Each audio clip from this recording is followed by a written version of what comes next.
I'm Duncan, and I am the leader of KAWO.com. We have been going for 4 years here in China. We were founded by the Mailman Group agency, and we're a software platform that helps international brands in China to manage their social content. So today I'm going to be giving you 8 tips for better social content in China.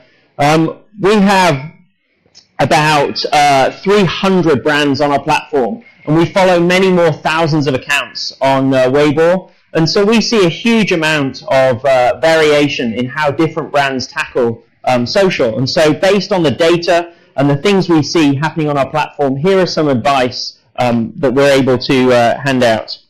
So these are the 8 tips we're going to be looking at today. So consistency, frequency, timing, planning, zeitgeist, localization, collaboration, and community.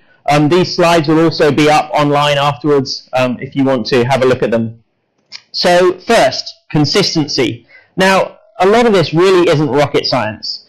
If you look at this graph of when brands post, and this is this is actually Weibo data you're looking at here, you'll notice that there is this pattern here, here, here, here. And I'll ask anybody in the audience now, does anybody have any idea what that might be?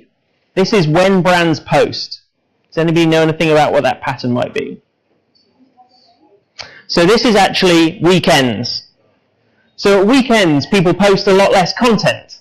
But actually, the engagement at weekends is not worse than the engagement during the week. So if you were to post at weekends, you would get a lot more visibility almost for free. It's not really very hard. So yeah, so we recommend posting every day on Weibo, including weekends, even when your team are not there, and posting weekly and ideally on the same day on WeChat. So the next thing is frequency.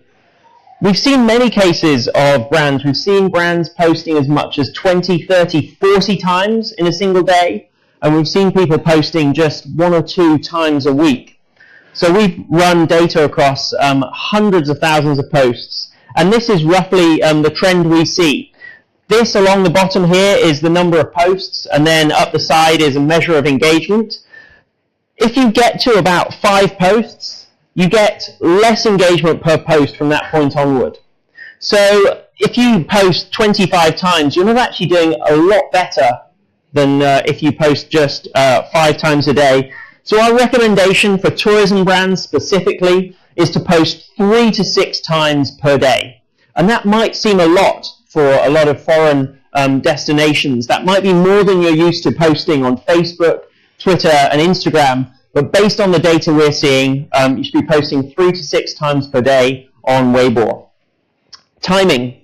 Again, none of this is rocket science. So this is aggregated data across quite a few months on when people engage with your content throughout the day. So we're starting with midnight and we're going to 11 p.m. there.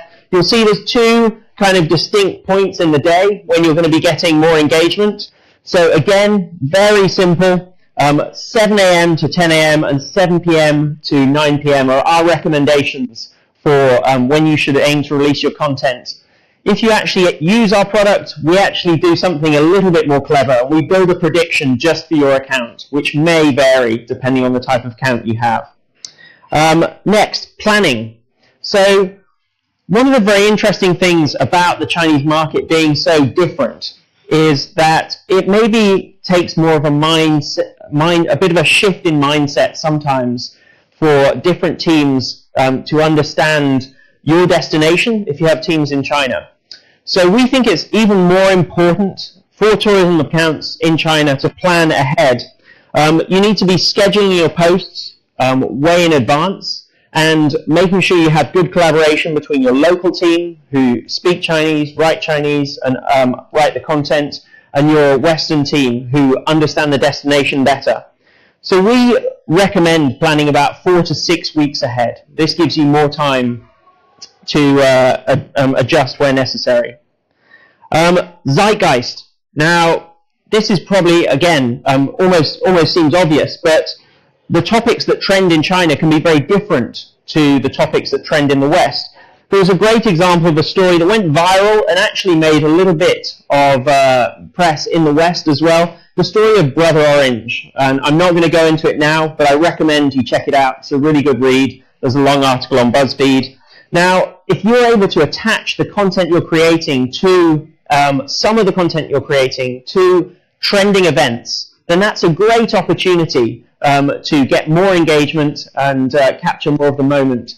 Recent examples, you saw a lot of brands in the West jumping on the United Airlines scandal with their own take on the situation. It's exactly the same in China, but the topics are different, and it may be a little harder to understand how your brand can get involved with them. We recommend at least 30% of your content is related to trending topics.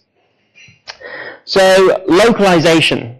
Now, this really is kind of probably out of all these 8 points, this is one of the most important, because the messages that work for a tourism destination around the world are likely to be very different to the ones that work in China. China's market has grown so fast. The number of people traveling abroad has been increasing by 5 to 10 million a year for the last few years. These are very new travelers abroad in some ways. They have a different level of understanding. They want different things to many other types of consumer. But social media is a fantastic way to understand them better. You can analyze your content in different ways, and this is just actually a screen inside our application. And we actually help you look at which topics are more interesting to your followers. Because creating content is a big investment. It can be very expensive to find the images, write the copy, requires a lot of time and effort. So you want to be putting that effort into content that is resonant with the audience.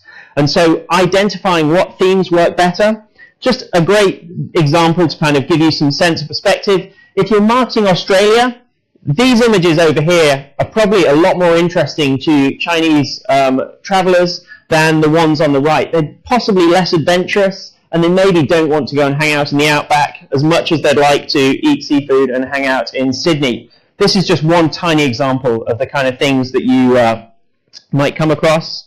There are also different levels of traveller.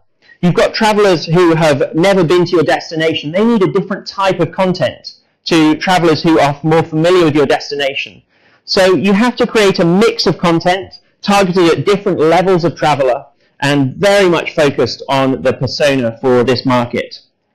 Okay, so this is my takeaway on localization. Social media, if you're thinking about doing focus groups and insights research, actually social media could be a really powerful, more cost-effective way to get a deep insight into what consumers are thinking, just by creating content and seeing what resonates. Okay, collaboration. Now this is a really interesting one, because our product is all about collaboration. And we see so many good and bad examples. Imagine a typical situation. You have Wendy, who works, she's the brand manager for your overseas destination. You have Eric, and he's the local content editor. He may work for your organization, he may work for your agency. But the key thing is you've got two people here with very different expertise. And so making sure that they work closely together is so important. Wendy, she knows the destination way better than Eric does. He may not have been there. He possibly doesn't know the difference, like which bridge is this in New York. He may use the wrong content on the wrong day, the wrong time. Wendy's expertise on the destination is super important on the product, on the experience. But Eric, he's the guy that knows the Chinese market well. And he knows the nuance, and he understands how the message should be conveyed better in China. So actually, collaboration is incredibly important to work closely with the two teams together. We've actually built a lot of our product around helping better collaboration across different demographics in different markets. So this is, again, super important. 7th point, close and regular communication with local team and partners. So the final of my 8 points today is community. So again, we have access to a lot of data, and we see some really interesting things here. If you are able to work in collaboration with other destinations in your area, you're going to create much more of an impact by working together with people who perhaps in other areas are your competitors. In China, actually, they're your partners.